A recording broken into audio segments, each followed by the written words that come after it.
Good day. Welcome to News Now on TV360. I'm Thelma Okoro. A high court in Abuja has remanded the former minister of the Federal Capital Territory, Bala Mohammed, in prison. Mohammed was remanded in the Kuje Maximum Prison after the Economic and Financial Crimes Commission arraigned him on 6 counts bordering on abuse of office while he served as minister of the Federal Capital Territory. He is accused of failing to declare his assets and receiving gratification to the tune of 550 million naira. He has, however, pleaded not guilty to the charges leveled against him. The plea was taken today, and we are very happy that this matter has finally come to court. Because for 49 days, they detained a Nigerian citizen without trial. Even when we obtained an order of court for his release, they did not do that. Now, they intended to bring him to court, and they detained him for another 6 days before bringing him to court, which is another illegality, for which we will take action at the appropriate time. Luckily, today, plea has been taken, and you all heard the charge. And there is nothing about misappropriation, nothing about embezzlement, talking about declaration of a property without stating that there's a building on it. Is this why you should, arraign a man of this stature? And they did everything to stall and prevent the argument of the motion for bail. But luckily, the court ruled on our behalf, and that motion was taken today. And naturally, since arguments were taken today, the court will not be able to, at this time of the day, to write and deliver its ruling. So that's why the ruling has been adjourned to next tomorrow, which is very, very fair. A group in Nigeria have commended the efforts of President Muhammadu Buhari and the Nigerian military in securing the freedom of the 82 Chibok schoolgirls. The group gathered under the platform of Africa Arise for Change Network and Market Women Association. They marched from Nyanya, a suburb of the Federal Capital Territory, to Mogadishu Barracks in Abuja, the nation's capital city. They chanted and displayed their banners and placards as they thronged along. While admitting that the release of the Chibok girls seemed delayed by the government, the group say they are certain the remaining girls will remain free. The release of the Chibok girls might appear to have delayed, but we take cognizance of the fact that all hopes were lost in the months after the abduction until the coming of President Muhammadu Buhari's administration. We therefore commend President Buhari for keeping to his promise. We also use this opportunity to thank the military for pushing the terrorists to a point where a prisoner swap was possible. It is a thing of joy, actually, to see another batch of 82 girls being released. We hope the rest that are still in captivity will soon be released also. So we want to tell you that we appreciate your effort for the support that you are showing to us, the military. We really appreciate this. A federal high court sitting in Kano State has rejected an application filed by a former group managing director of the Nigerian National Petroleum Corporation. Andrew Yakubu, in his application, asked the court to reverse the forfeiture order of $9.8 million and 74,000 euros discovered in his home. In her ruling, the judge Zainab Abubakar dismissed the application for lack of merit. Yakubu is also facing charges of money laundering before a federal high court in Abuja. Nigeria's Minister of Information and Culture, Lai Mohammed, has inaugurated the new board of the Nigerian Television Authority, NTA. The new board will be chaired by Duro Onobule, who is going to chair the board. The minister, speaking at the inauguration ceremony, challenged the board to leverage on its rich experience and the unique power of technology to enhance its abilities. The NTA's key function is to provide independent and impartial, and I repeat, independent and impartial television broadcasting for general reception as a public service in the interest of Nigeria. No other television station in Nigeria is charged with the same social responsibility of public interest broadcasting. One of the primary justifications tendered by those who claim that the NTA has fallen from grace lies with the seeming inability of the network in recent times to develop the kind of rich content that made the station the toast of the continent in yesteryears. We must invest time and resources towards development of content that reflects and promotes our culture and way of life. We cannot afford to shy away from our responsibility as custodians of our heritage and diversity. We acknowledge the enormous responsibilities that have been placed on our shoulders. We are aware that in the recent past, the NTA had deviated from its set objective. This became manifest particularly during the 2015 presidential elections. Before our very eyes, professionalism for which the NTA should be known was thrown overboard. Rather, parochialism and favoritism became the order of the day. We believe that the old, cherished glory of the NTA can be restored, and with the cooperation of all shareholders, including the management and staff, the journey will be less tortuous. Nigeria's acting president, Yemi Osinbajo, has presided over a meeting of the Federal Executive Council. The meeting started at about 10 a.m. on Wednesday at the council chambers of the presidential villa in Abuja, after the acting president reversed the time from previous 11 a.m. It's his first meeting in his third role as acting president following President Buhari's medical leave of absence. The president is currently in London on an indefinite medical leave. Nigeria's Minister of State for Petroleum Resources, Ibe Kachiko, says the Nigerian government is working on a deal to allow the recovery of some financial benefits from the OPL 245 oil block. The oil block, considered the richest in Africa, is estimated to contain about 9 billion barrels of crude oil. The FCC is currently charging a former Attorney General of the Federation, Mohammed Adoke, and multinational oil firms Shell Nigeria Limited and ENI for the illegal sale of the oil block. Kachiko's stance seems to appear different from the EFCC, which wants the block returned to the Nigerian government since it was fraudulently obtained. A federal high court in Abuja has ruled that a police panel which investigated activities surrounding the December 10th parliamentary rerun polls in Rivers State was illegal. The Inspector General of Police, Ibrahim Idris, had set up a team of detectives and experts to conduct a detailed investigation into the incidents mentioned by INEC in the Rivers State legislative rerun election.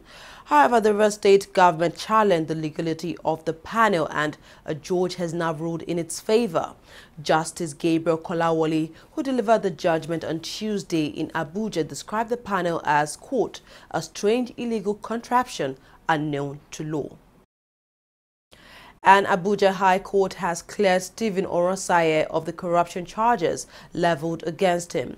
Orosaye is a former head of service of the Federation. He was also the chairman of the Presidential Committee on Financial Action Task Force, set up by former President Goodluck Jonathan. He was arrested for breach of trust and diversion of over 190 million naira meant for the committee he chaired. However, in her ruling, the judge, Olasumbo Goodluck, said the prosecution failed to establish a case against the accused and the case. The National Emergency Management Agency says another batch of 250 Nigerians would voluntarily return to the country from Libya on Thursday. Ibrahim Farinloye, named as spokesperson for Southwest Zone, told newsmen that the returnees were expected to arrive at about 3 p.m. Hundreds of Nigerians have been forced out of Libya in recent times against the backdrop of hostile treatment meted out on them by Libyan citizens and the authorities.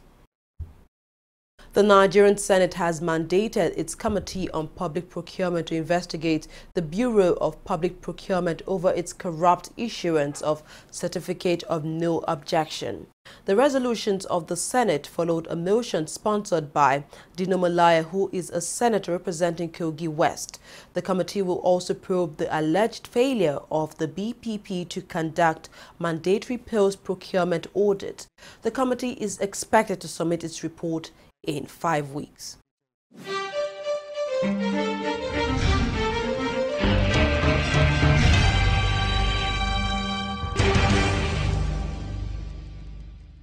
Corruption not in my country.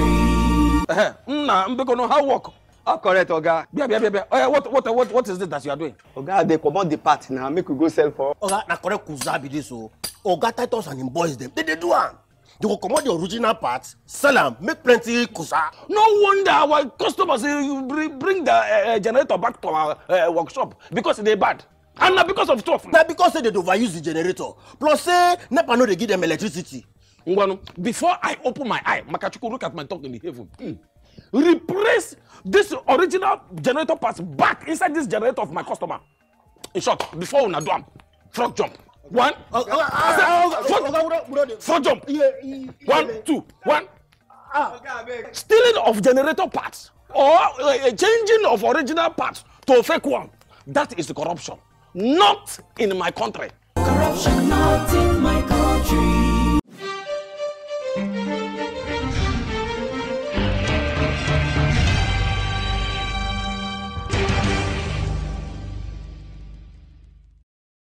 Welcome back. Up next is business news with Fidelia Aguncha.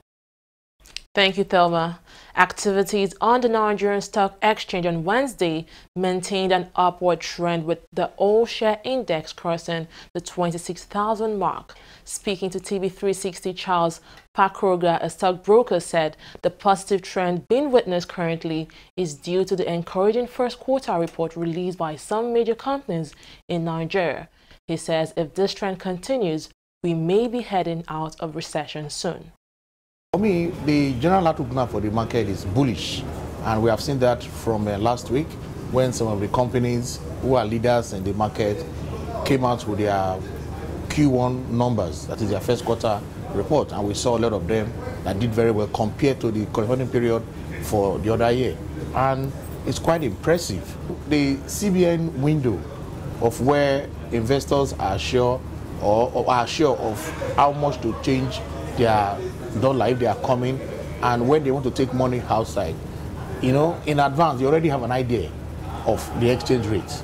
So that also gives some certainty to some foreign investors. So that also contributed for we seeing what we have in the market today being positive. The market has been doing less than 25,000 mark, and we've seen the market for last week doing above 26,000 mark, or getting to 26,000 mark. And if this trend continue, I believe that at the end of this week today, we might see the market itching up, getting close to 26,500 marks. Juliet Chiaza, the country manager for Google in Nigeria, has asked the Nigerian government to simplify taxes and end multiple taxation. Chiaza also requested that the Nigerian government reduce fees involved in laying fiber optic cables to encourage development of infrastructure for the technology industry. According to her, boosting the technology industry would help diversify Nigeria's oil-dependent economy. Nigeria's National Petroleum Corporation (NNPC), Chevron, Shell Nigeria, and 4 other oil companies have evolved a scheme to grow gas supply for domestic consumption by 285% by 2020. According to the NNPC, the scheme aims to move domestic gas supply from 1.3 billion standard cubic feet per day to 5 billion standard cubic feet per day by 2020.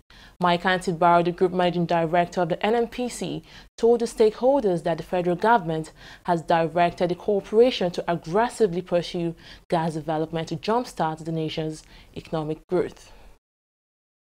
Oil prices rose on Wednesday following concerns about rising output from the United States, Libya, and Nigeria. Global benchmark Brent crude was up 54 cents at $49.27 a barrel, while U.S. crude was up 56 cents to trade at $46.44 a barrel. Questions remain about the effectiveness of OPEC-led cuts, with OPEC member Libya saying production now exceeded 800,000 barrels per day for the first time since 2014 and could rise 1.2 million barrels per day later this year. That's all on business. More stories coming up. Don't go away.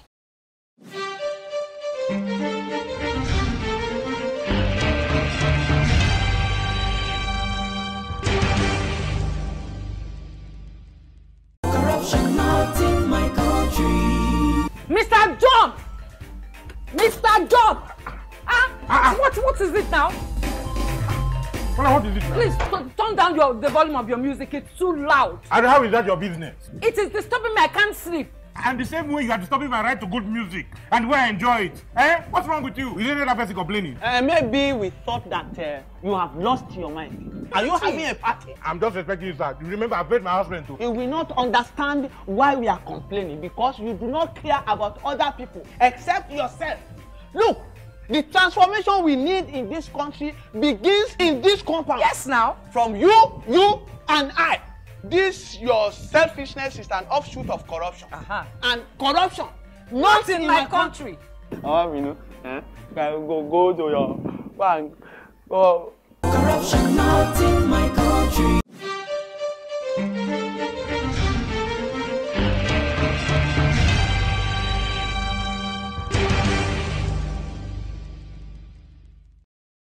Thousands of people have fled fighting in Democratic Republic of Congo over the past month and sought refuge in neighboring Angola, a provincial governor has now confirmed.